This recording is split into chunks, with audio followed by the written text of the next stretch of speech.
Ibot ni Jesus ang buong Galilea, nagtuturo siya sa mga sinagoga at ipinapangaral ang mabuting balita tungkol sa paghahari ng Diyos. Pinagaling din niya ang lahat ng uri ng sakit at karamdaman ng mga tao. So ito po yung mission po ng Panginoon nung siya po ay naririto pa sa daigdig. Nililibot niya ang buong Galilea, ipinapangaral niya ang mabuting balita. So, kikita po natin na ang nagtatanim ng mabuting binhi ay walang iba kundi si Jesus Christ. Amen ba? Iniikot niya, nililibot niya, sabi doon, ang buong Galilea at ipinapangaral niya ang mabuting balita. Kasi alam niyo po, ang mabuting balita ay napakahalaga sa buhay ng tao. Ang salita ng Diyos ay napakahalaga sa atin. Bakit? Kasi nga, sabi nga natin madalas, kung ang ating physical na katawan ay pinapakain natin ito at binubusog natin ito para ito ay lumusog, ito ay maging matibay. So ang ating espiritu ay kailangan din nating busugin. At ang pagkain ng ating espiritu o ang ng ating kaluluwa ay walang iba kundi ang salita ng Diyos. Amen ba? Amen. At ito ngayon ang maganda. Yung lahat ng tao na inaabot ng mabuting balita at tumatanggap ng mabuting balita at nananalig sa Panginoon, sabi ng aklat ng John, ay nagiging anak ng Diyos. John chapter 1 verse 12, kung nagkakamali, lahat ng nananalig o nanalig kay Kristo ay pinagkaloobang maging anak ng Diyos. Kaya ibig sabihin, yung nananalig lang sa Panginoon ang nagiging anak ng Diyos. Yung mga hindi nananalig ay hindi anak ng Diyos. Tama ba? Kaya kung nananalig ka kay Jesus, nananalig tayo sa Panginoon, ikaw ay anak ng Diyos. Sino po ang nananalig kay Jesus? Taas ang kamay. Pumalakpak ang hindi. Ano ba kayo? So, palakpakan natin na malakas ang Panginoon. So, napakahalaga ng pananampalataya kasi pag tayo ay sumampalataya kay Jesus, nagiging anak tayo ng Diyos. At ang pananampalataya, sabi ng Romans chapter 10 verse 17, ay bunga ng pakikinig. Kapag tayo ay nakikinig, tayo ay nagkakaroon ng pananampalataya. Kaya kapag tayo ay nakikinig ng mabuting balita, doon ngayon lumalabas ang pananalig ng tao kay Lord, kay Jesus. Doon ngayon nananalig ang tao sa Diyos. Kaya nga di ba sabi natin kanina sa John chapter 1, verse 12, na ang lahat ng nanalig sa Diyos ay pinagkalooban ng karapatang maging anak ng Diyos. So ibig sabihin, hindi lahat ay naging anak ng Diyos. Yung mga nananalig lang sa Panginoon ang binigyan ng karapatang maging anak ng Diyos. Kaya kung tayo ay nananalig sa Kanya, siguradong anak ka ng Diyos. Amen ba? Kaya hindi tayo dapat nag-aatubili sa Panginoon. Kaya naman, sabi ng Roma, sabi natin kanina, ang bunga ng pakikinig ay pananampalataya. Nananalig ang tao kasi mayroon siyang napakinggan. Kaya ang pananampalataya ay bunga ng pakikinig. Kaya pag tayo ay talagang sincere tayo sa pakikinig, hindi pwedeng hindi ka manalig. Amen. Hindi pwedeng hindi ka sumampalataya. Bakit? Kasi doon dumarating ang ating pananampalataya kapag tayo ay nakikinig kay Jesus Christ. Amen po ba?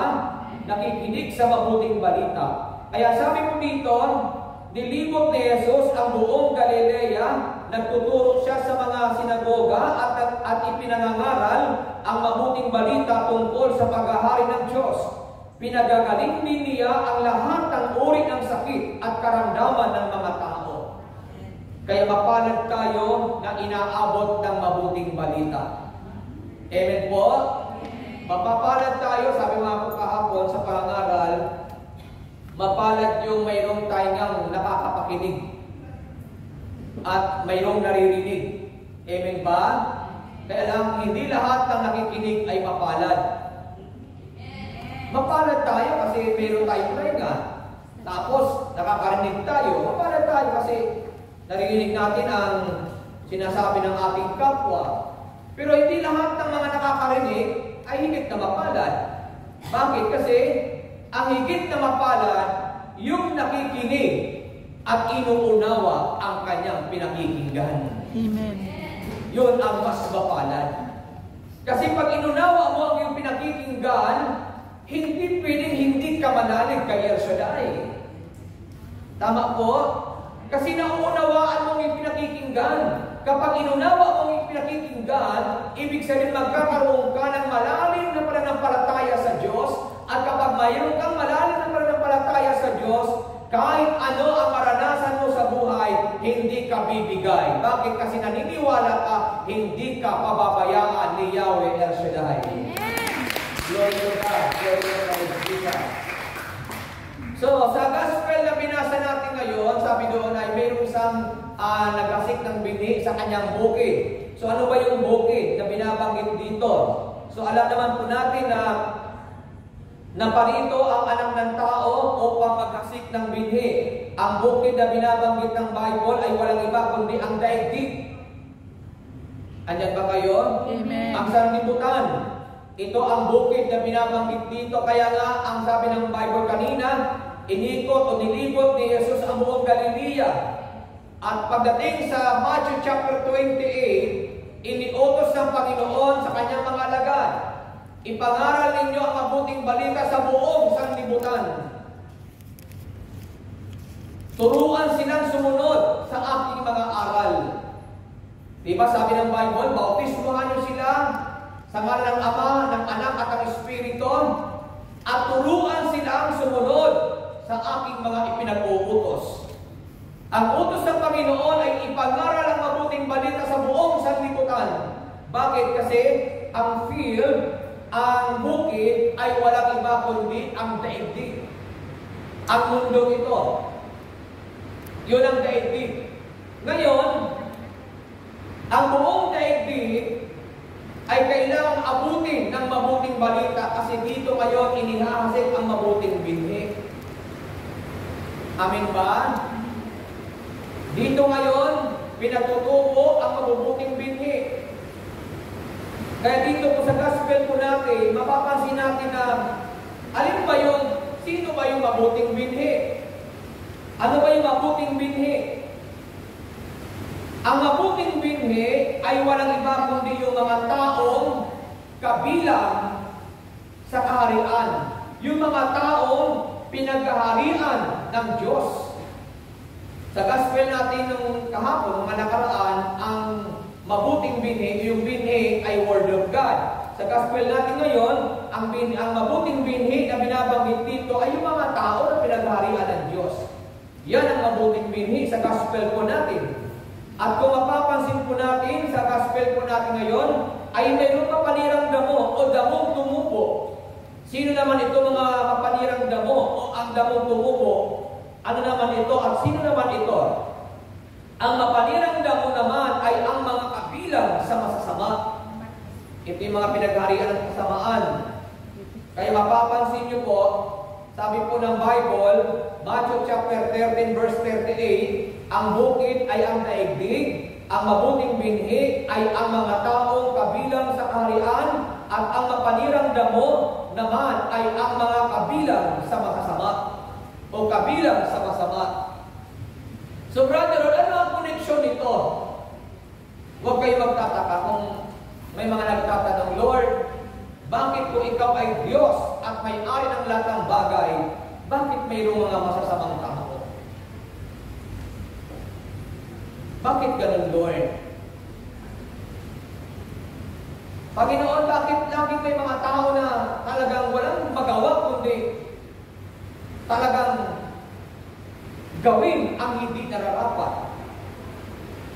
Minsan, sinasabi natin, Lord, pwede bang buksain mo na sila? Alisin mo na sila. Anong sabi ng Panginoon? Anong sabi ng may-ari? Huwag. Hayaan mo, parehas sila mabuhay sa daigdig. Ang mabuti at masama, hayaan mo parehas sila mabuhay sa daigdig. Bakit? pinahihintulot ng Panginoon ang bagay na ito. Mayroong siyang bahagi sa Bible na bakit hanggang ngayon ay hindi pa dumarating ang Panginoon. Ang sabi sa isang bahagi sa Biblia, sa sulat ni San Pablo, kaya naaantala ang pagdating ng Panginoon para bigyan niya ng pagkakataon ang mga tao na magbago. Amen ba? Amen. Bakit sa panahon kasi natin ngayon ay panahon ng biyaya ng Diyos? Hindi panahon ng paghatol, panahon ng biyaya.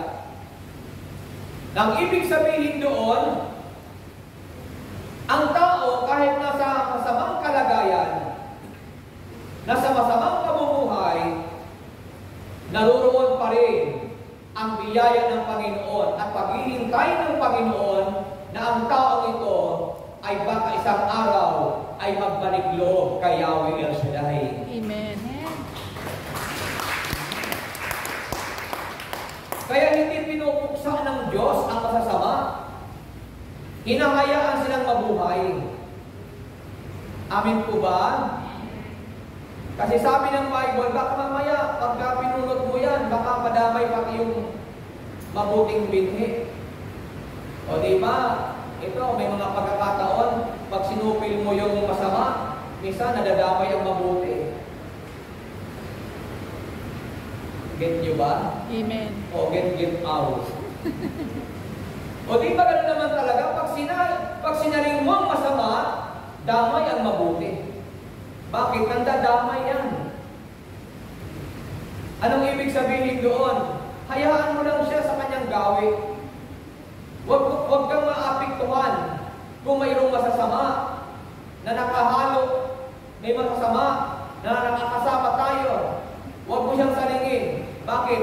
Mayroong Diyos na naririyan at nakatingin lagi sa atin. Kapag mabuti ang iyong ginagawa, huwag kang mag-alala. Kasama mo si Yahweh El Shaddai.